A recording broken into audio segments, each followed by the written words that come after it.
శ్రీ గురుభ్యో నమః. కర్కాటక రాశి 2024 ఫిబ్రవరి 1వ తేదీ గురువారంతో ప్రారంభమై 10వ తేదీ శనివారంతో అంతమయ్యేటువంటి తొలి 10 రోజుల్లో కర్కాటక రాశిలో జన్మించిన జాతకులకి ఫలితాలు, సూచనలు, సలహాలు క్లుప్తంగా 3 పాయింట్లలో తెలియజేయబోతున్నాను. ఇక మొదటి పాయింట్కి వస్తే 1వ తేదీ ఉదయం నుంచి 3వ తేదీ రాత్రి అర్ధరాత్రి దాటిన తర్వాత 1:04 వరకు ఉన్నటువంటి సమయం అంతా కూడా మీ కెరీర్, జాబ్, చదువుకున్న వారితో ఎడ్యుకేషన్, వ్యాపారము, ఆరోగ్యము, వెహికల్, కొంత గృహ నిర్మాణము, అద్దె ఇల్లు లేక సొంత ఇల్లు, ఇలాంటి వాటిపైన మీ ఉపాధి మార్గాలు ఉంటే స్వయం ఉపాధి, వీటి మీద మీ ఫోకస్ ఎక్కువగా ఉండాలి. ఎందుకనంటే 1వ తేదీ మధ్యాహ్నం దాకా తోడబుట్టిన వారి వలన అది ప్లస్లు కానీ మైనస్లు కానీ ఏదో కొన్ని మనసంతా అటు తిరుగుతూ ఉంటుంది 1వ తేదీ మధ్యాహ్నం దాకా. ఇంకా అక్కడి నుంచి ఆ తిరిగే సమయంలో ఒక్కోసారి దూర ప్రాంతాలకు సంబంధించినటువంటి ఆలోచనలు కూడా ఒక్కోసారి అది రీల్ తిరుగుతుంది. 1 మధ్యాహ్నం దగ్గర నుంచి 3 అర్ధరాత్రి 1:04 వరకు ప్రొఫెషన్లో కానీ, పై అధికారులతో కానీ, సహ ఉద్యోగులతో కానీ, మీ హెల్త్ పాయింట్ ఆఫ్ వ్యూ కానీ ఏదో కొన్ని మైనస్ పాయింట్స్ అనేవి కనపడుతున్నాయి. ఒకసారి వెహికల్లో కూడా మీ డ్రైవ్ చేసే సమయంలో మీకు కొంత అసౌకర్యం కలిగే అవకాశం వస్తుంది. ఆరోగ్య విషయంలో కూడా అసౌకర్యం కలిగే అవకాశం వస్తుంది. మొండిగా మీరు ముందుకు వెళ్ళకూడదు. వెహికల్లో కూడా అది ప్రాబ్లమాటిక్ ఇష్యూ ఏదైనా ఉంటే దాన్ని రిపేర్ చేయించి ఆ తర్వాత నేను డ్రైవ్ చేయడానికే ప్రయత్నం చేయాలి. ఇకపోతే గృహ నిర్మాణ విషయంలో ఏదైనా ఇంటి యొక్క కొనుగోలులో కానీ, అమ్మకాల్లో కానీ, అద్దె ఇంటి ఓనర్తో కానీ ఇలాంటి వారితో కూడా చాలా జాగ్రత్తగా బిహేవ్ చేయాల్సిన అవసరం ఉంది. తొందరపడి హడావుడిగా మీరు ఏదైనా నోరు జారి ఒక మాట మాట్లాడితే ఆ మాటని అవతల వారు పట్టుకుని దానివలన మిమ్మల్ని ఇబ్బంది పెట్టే అవకాశాలు వస్తాయి. కనుక అద్దె ఇంట్లో ఉండేవారు ఓనర్స్తో కొంచెం బీ కేర్ఫుల్. ఇక ఇల్లు కొనాలని కానీ లేక ఇంటి కోసంగా ఎంత అడ్వాన్స్ ఇవ్వటం ఇలాంటి విషయాలు కూడా కొంచెం ఆలోచన చేసి ఆ తర్వాతనే ముందుకు పోవడానికి ప్రయత్నం చేయండి. సహ ఉద్యోగులతో తొందరపడి వాదోపాదాలు వెళ్ళకూడదు. పై అధికారులతో కూడా చాలా కేర్ఫుల్గా ఉండాలి. అధికారికి మాట్లాడినప్పుడు ఆయన సరదాగా ఏదో 2 మాటలు మాట్లాడడంగానే దాన్ని అలుసుగా చేసుకొని వెంటనే మీరు ఉన్నవి లేని వరుసగా ఏకరవ పెడితే ఇబ్బంది. వినయంగానే ఉండాలి. వారు చెప్పింది చక్కగా ఆలకించాలి. అడిగిన మాటకే సమాధానం చెప్పండి. అడగినటువంటి దానికి సమాధానం మాత్రం చెప్పవద్దు. కనుక అక్కడ మరీ అతి వినయం ధూర్త లక్షణం అనేటువంటి నిర్ణయానికి వస్తారు. కనుక వినయంగా ఉండండి, బట్ అతి వినయం మాత్రం ఉండకూడదు. కనుక మామూలుగా రొటీన్గా ఎలా ఉంటారో అలాగే ఉండటానికి ప్రయత్నం చేయండి.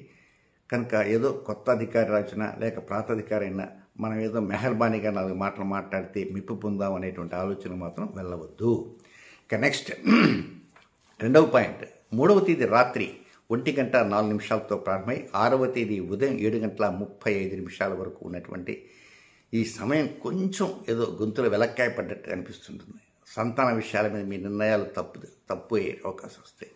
వారి యొక్క ఆరోగ్య విషయాలు ఉండొచ్చు, ఉద్యోగ విషయాలు ఉండొచ్చు, లేక వివాహ అంశాలు కావచ్చు, లేకపోతే ఆస్తి పంపకాల్లో కావచ్చు, లేక మీరు గతంలో చెప్పిన నిర్ణయాలను వారు వ్యతిరేకించవచ్చు, లేదా వారు చెప్పిన వాటన్నింటికీ మీరు ఓకే అని గతంలో చెప్పి ఇప్పుడు నో అనొచ్చు. సడన్గా ఏదన్నా వారికి కావాల్సినటువంటి ఫైనాన్షియల్గా సపోర్ట్కి మీరు ప్రస్తుతం చేయలేనటువంటి పరిస్థితి ఉండవచ్చు. ఏదైనా కొంతవరకు అక్కడ సమస్యలు అనేవి గూడు కట్టుకొని ఉంటాయి. 4వ తేదీ 5వ తేదీ 2 రోజులు కూడా కొంత అనుకూలమైనటువంటి సమయం కాదు. తొందరపడి ఆవేశంగా సంతానం మీద ఒంటికాలి మీద లేవద్దు. ఏదైనా పొరపాట్లు అక్కడ ఉండొచ్చు, లేదా పొరపాటు మీరే పడవచ్చు. అది తెలిసి తెలియకో హడావుడిగా మీరు ఆవేశంగా మాట్లాడి అవతల వారిని దూషించిన కారణంగా నష్టపోయేది మీరే అని మాత్రం గుర్తుంచుకోండి. వారు ఆవేశంగా మాట్లాడినా నష్టపోయేది మీరే, మీరు ఆవేశంగా మాట్లాడినా నష్టపోయేది మీరే. కనుక వారు ఆవేశంగా మాట్లాడి తిరిగి మీరు ఆవేశంగా మాట్లాడకుండా దాన్ని చల్లబరిచే విధంగా కొంత కంట్రోల్లో ఉండే విధంగానే మీరు ప్రయత్నం అంటూ చేయాలి. ఎన్ని ప్రయత్నాలు చేసినా ఫలితం కొంతవరకు తగ్గేటువంటి అవకాశాలంటూ ఉంటుంటాయి. అయితే ఈ ఇక్కడ 4వ తేదీ 5వ తేదీ 2 రోజుల్లో కూడా సంతానానికి ఏదైనా డబ్బు వెచ్చించాలా అవసరమైతేనే, అత్యంత అవసరమైతేనే డబ్బు ఖర్చు పెట్టండి. ఒకవేళ ఏదైనా తొందర ఏం లేదు, 2-3 రోజుల తర్వాత అయినా పెట్టవచ్చు, లేదా ఇబ్బంది ఏం లేదు, లేదా వాయిదా వేయచ్చు అనుకుంటే అది మీ మనసుకి తగిన విధంగా, అంగీకరించిన విధంగా, మీ యొక్క విధి విధానాలకు వ్యతిరేకంగా లేకుండా ఉండే విధంగానే నిర్ణయాలు తీసుకోవడానికి ప్రయత్నం అంటూ చేయండి. సో అయితే ఇక్కడ మరొక గమనిక ఏమిటంటే,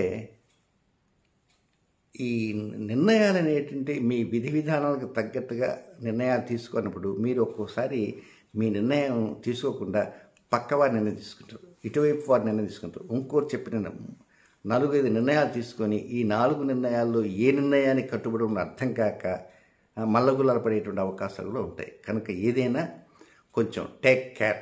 4వ తేదీ 5వ తేదీ. ఇక నెక్స్ట్ 3వ పాయింట్, 6వ తేదీ ఉదయం 7:35 దగ్గర నుంచి 10వ తేదీ అర్ధరాత్రి వరకు ఉన్నటువంటి సమయం అంతా కూడా ఇది బ్రహ్మాండంగా ఉంటుంది. లైఫ్ అడ్మినిస్ట్రేషన్ చాలా అద్భుతంగా ఉంటుంది. భాగస్వాములుగా ఉండేవారు, జీవిత భాగస్వాములు, భార్యాభర్తలు కావచ్చు, ప్రేమికులు కావచ్చు, వ్యాపార భాగస్వాములు కావచ్చు, వారికి ఒకరికి ఉండేటువంటి ఆలోచనలు, వారి నిర్ణయాలు చాలా అద్భుతంగా ఉంటాయి. ఇక వివాహం కానటువంటి వారికి కొన్ని శుభవార్తలు వచ్చే అవకాశం ఉంది. శుభకార్య పరంపర కొనసాగుతుంటుంది. రుణ సమయం అంటే ఇచ్చే సమయం, పుచ్చుకునే సమయం అంటే రుణాలు తీసుకోవటం కానీ రుణాలు ఇవ్వటంలో కూడా మీకు అనుకూలంగా ఉంటుంది. ఏదైనా హెల్త్ పాయింట్ ఆఫ్ వ్యూలో చిన్నపాటి లోపం ఏదైనా గతం నుంచి వెంటాడుతుంది అనుకోండి, వాటికి రిపోర్ట్స్ డాక్టర్ దగ్గరికి పోతే రిపోర్ట్స్ కొంతవరకు మీకు అమ్మయ్య పర్వాలేదు, ఇబ్బంది లేదు, ఏదో చాలా ఖర్చు అవుతుందనుకున్నాము, ఆ ఖర్చు అంత ఉండదు, తగ్గుతుంది, ఏదైనా శస్త్రచికిత్స లాంటిది ఉన్నా అంత సీన్ లేదులేండి, ఈ మందులు మిగిలితే తగ్గిపోతున్నాం, ఏదో ఒకటి కొంతవరకు మీకు శ్రవణానందంగా ఉండేటువంటి మాటలు కొంత వినిపిస్తాయి. అంటే ఒక విధంగా మీరు బాధపడాల్సిన అవసరం లేదు అని పరోక్షంగా చెప్పడం అయింది.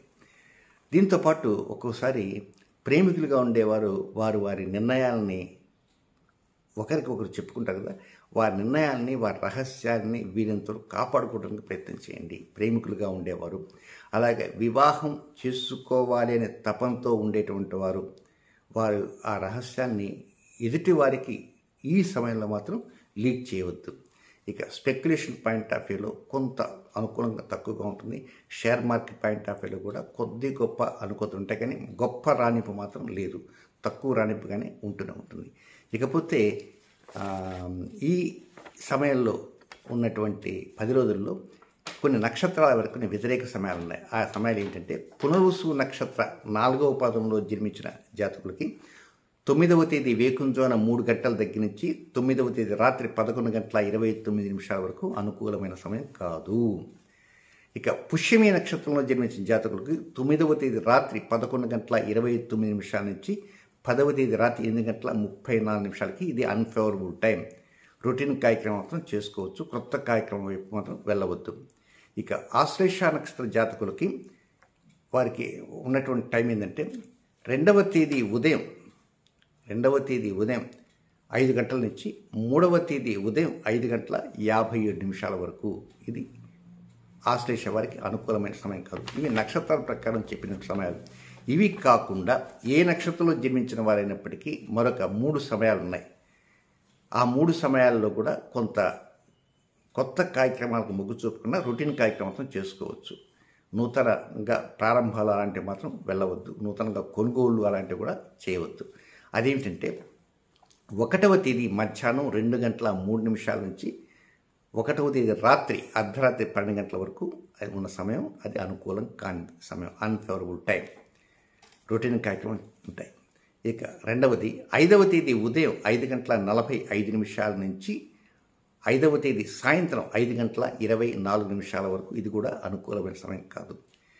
ఇక 3వది 8వ తేదీ మధ్యాహ్నం 11:17 నుంచి 8వ తేదీ రాత్రి 9:42 వరకు ఉన్నటువంటిది ఇది కూడా అనుకూలమైన సమయం కాదు. రొటీన్ కార్యక్రమాన్ని చక్కగా చేసుకోవచ్చు. ఈ సమయంలో మాత్రం కొత్త వాటిపైన కొంత మీరు ప్రారంభాలకు దూరంగా ఉంటే మరింత మంచిది. ఇకపోతే ఈ గ్రహ సంచార స్థితి ఇలా ఉన్నాయి కనుక చిన్నపాటి ఒక రెమెడీ మీకు తెలియజేస్తా. అదేమిటంటే 2వ తేదీ ఆ రోజు శుక్రవారం, ఆ రోజు నక్షత్రం ఏంటి? స్వాతి నక్షత్రం. స్వాతి అనేది రాహు యొక్క నక్షత్రం. ఆ రాహు మీకు ఎక్కడున్నాడు అంటే మీ రాశికి 9వ స్థానంలో, అదృష్ట స్థానంలో ఉన్నాడు. కనుక ఆ 2వ తేదీ స్వాతి నక్షత్రం వచ్చిన శుక్రవారం రోజున రాహుకాలం ఉదయం 10:30 నుంచి 12 గంటల రాహుకాలం ఉంటుంది. ఆ టైంలో ఏదో 1-2 లవంగాలు, 1-2 అంతకంటే ఎక్కువ వద్దు, ఓన్లీ 2 చాలు. ఆ లవంగాన్ని ఉంచుకొని నిదానంగా నాంచి నిదానంగా అప్పుడు నమలండి. చిట్ట చివరి మధ్యలో కావాలంటే మంచినీళ్ళంటే తాగండి. ఆ సమయంలో మాత్రం కాఫీ మాత్రం తాగొద్దు, టీలు తాగకుండా ఈ లవంగం ఎట్లా నోట్లో ఉంటుంది కనుక చప్పరిస్తూ రసం పీలుస్తూ ఉండడానికి ప్రయత్నం చేయండి. ఏది ఏమైనా కొంత అనుకూల ఫలితాలు అనేవి త్వరగా రావడానికి అవకాశం అనేది వస్తుంది. కానీ ఎక్కడ నిరుత్సాహం లేకుండా ధైర్యంగా ఉండడానికి ప్రయత్నం చేయండి. శుభం.